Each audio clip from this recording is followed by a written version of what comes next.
Good morning. Good morning, everyone. Welcome back to our big annual event, the Mobile Broadband Forum. It's great to see so many old friends and new friends here in Zurich. Your participation is a big support on us. Really appreciate that. Switzerland is the ideal place to host this year's event. Why? Because you guys here are leading the 5G development. Thanks to Sunrise, the leading operator in Switzerland, to help us enjoy the fantastic mobile services with the 5G network. And we will have the chance to see many interesting applications with 5G technology for different vertical industries. And more importantly, we will have the chance to talk to the senior executive from Sunrise to learn their insights on how to build a strong 5G network and the better 5G services. So we look forward to that. We've been hosting this big event for 10 years now. Back to 2010, when we hosted our first event in Oslo, our industry was rolling out 4G network.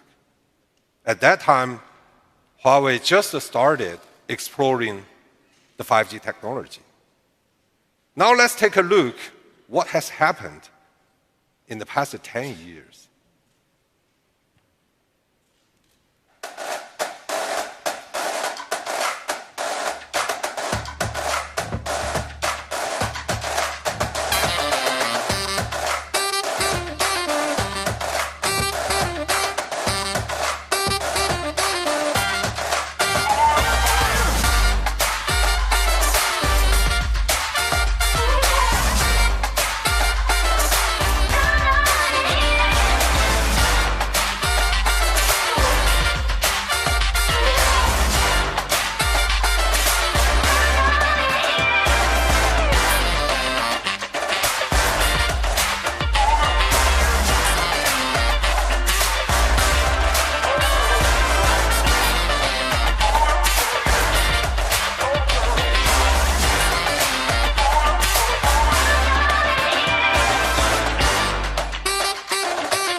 What an exciting journey, isn't it? From 4G to 5G, we have made incredible progress. So we as an industry, we should be proud of that. But today, I'd like to talk about next steps. Where do we go from here? And how can we make the most of 5G technology? For me, this is about a shift of mindset, not just for vendors and carriers, but also for regulators and governments. 5G is a revolutionary technology. We all need to think about it in a different way. So let's take a look on what is happening in the industry. In just 1 year after the standards were concluded, 40 carriers have already launched the commercial 5G networks in more than 20 markets.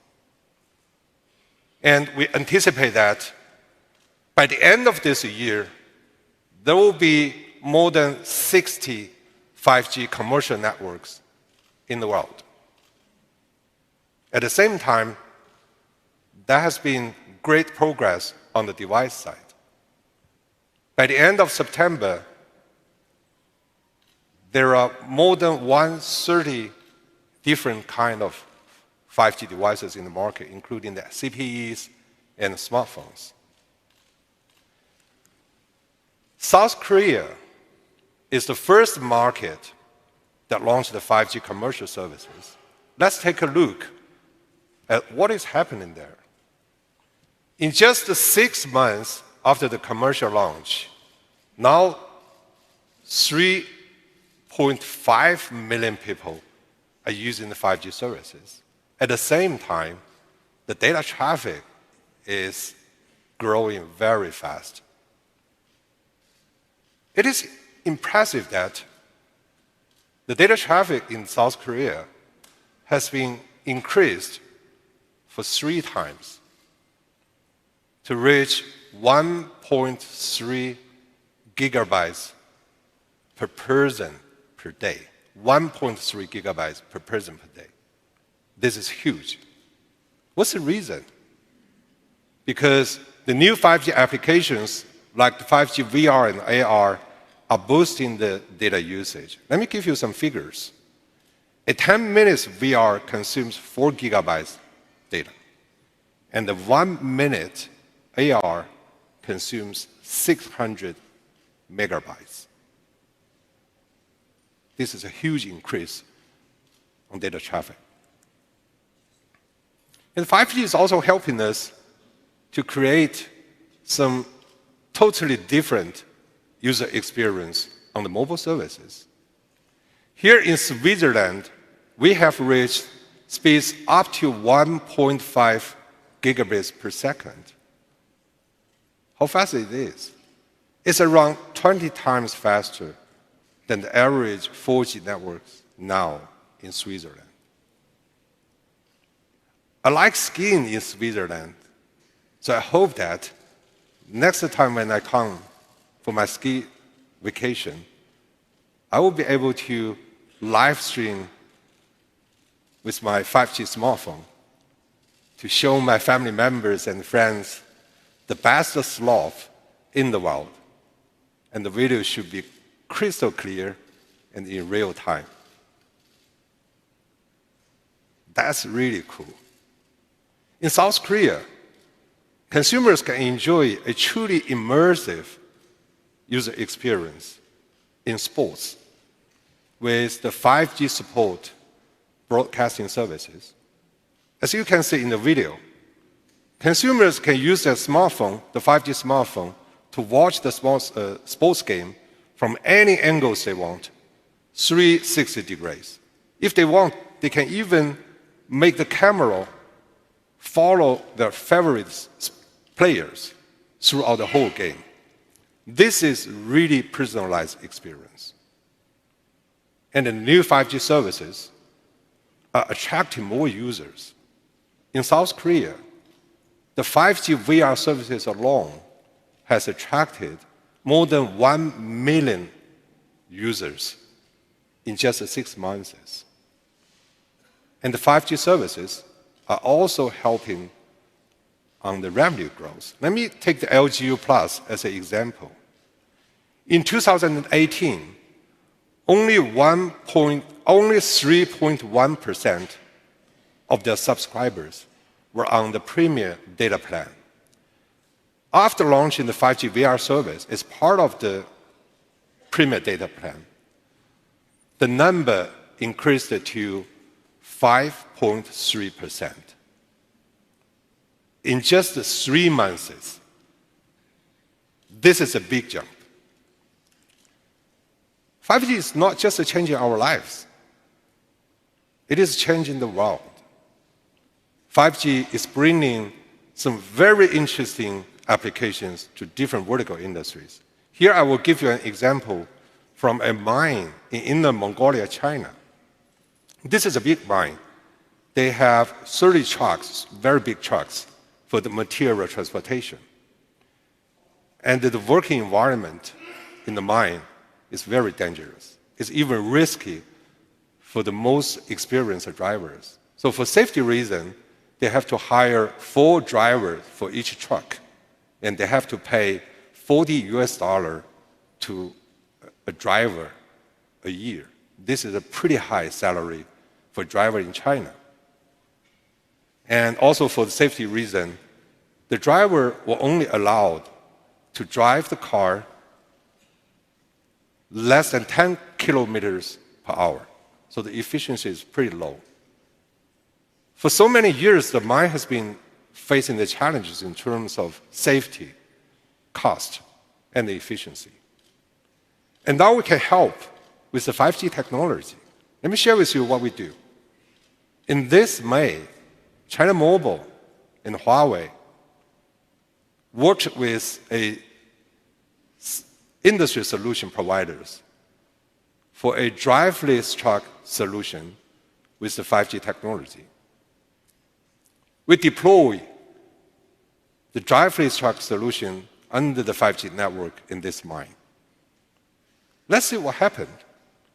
Firstly, the mine saved a big cost on labor to the drivers, $160,000 per truck. With 30 trucks, that's a big money. And secondly, now the driverless truck can travel up to 35 kilometers per hour, not just a 10. This is a big increase in efficiency. And more importantly, people are no longer exposed to the very dangerous working environment. This is an impressive solution with the 5G technology for vertical industries. Later on, Vice President Mr. Zhao from China Mobile will share with us more of their experience in industrial market development on the stage. We look forward to that. So this is just at the beginning. The industrial market will open another green field for our industry with the 5G deployment. So ladies and gentlemen, in just a couple of years, we as industry has made incredible progress with the 5G technology. However, to make the most of 5G, we still have to work together to deal with some real challenges. Today, I would like to focus on 3 of them. Spectrum resource, site resource, and cross-sector innovation. First, spectrum. Our industry is facing the challenge in terms of supply and the cost for 5G spectrum resource. Actually, the spectrum resource has become a serious bottleneck for the 5G deployment. So today, I'd like to have some recommendations here. First, I hope the governments can help to provide more spectrum resource to our industry. We need continuous band, large bandwidth, and at least 80 to 100 megahertz for each carrier. And I hope that government can start actively planning to meet the future demand on spectrum resource for the next 5 to 10 years. I've learned that some of the countries are exploring the 6 gigahertz. This is very helpful.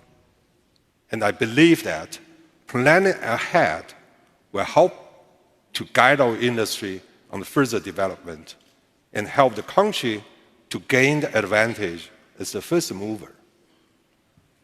Second, cost.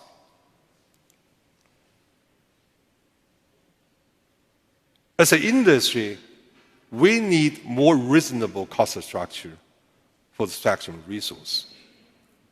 5G is becoming a critical digital infrastructure for the whole society, and spectrum resource is the fundamental of this infrastructure.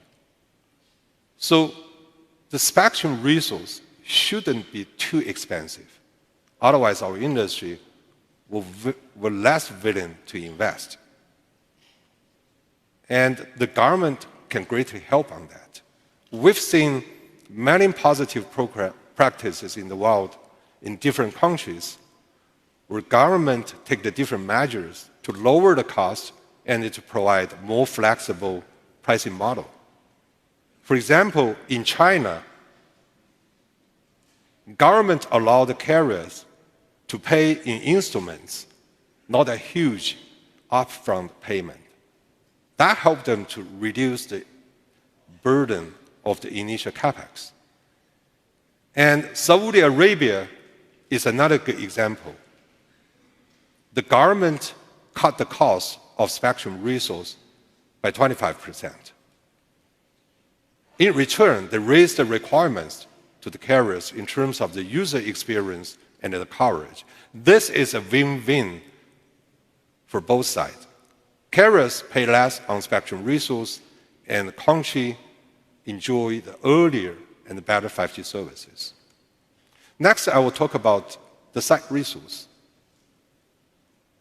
Our industry needs more support on that as well. The fact is, now the cost of site resource is still very high, and the availability of site always falls short of demand. Regulators can help on that by providing more public infrastructure for sharing and providing guidance on site construction. There are also some positive references in the world, particularly in Asia and Europe. For example, in Shanghai, a big city in China, the city government set the standards for the multifunctional utility poles. By the end of the year 2020, they will build such kind of poles along 500 kilometers of road. That will help to provide another 30,000 extra sites. That's 75% of the existing sites we have in the market. This will greatly help the carriers in Shanghai to build a very strong 5G networks in such a big city. In Germany, carriers are working with the different ministries to identify the public resource that can be used for the 5G sites, including the sign, the traffic light, and the bus stop. They identify the standards and release the guidelines to the industry. That will make the co-use easier and more efficient. And in the UK, the regulators are actively working on the legislation for more flexible planning regulation. They will allow the carriers to use taller towers in rural areas. That will help the carriers to deploy less sites for better coverage. We all can learn from these practices, and we hope that more governments will take proactive regulatory measures to help the 5G development moving forward in a more efficient, more cost-effective way.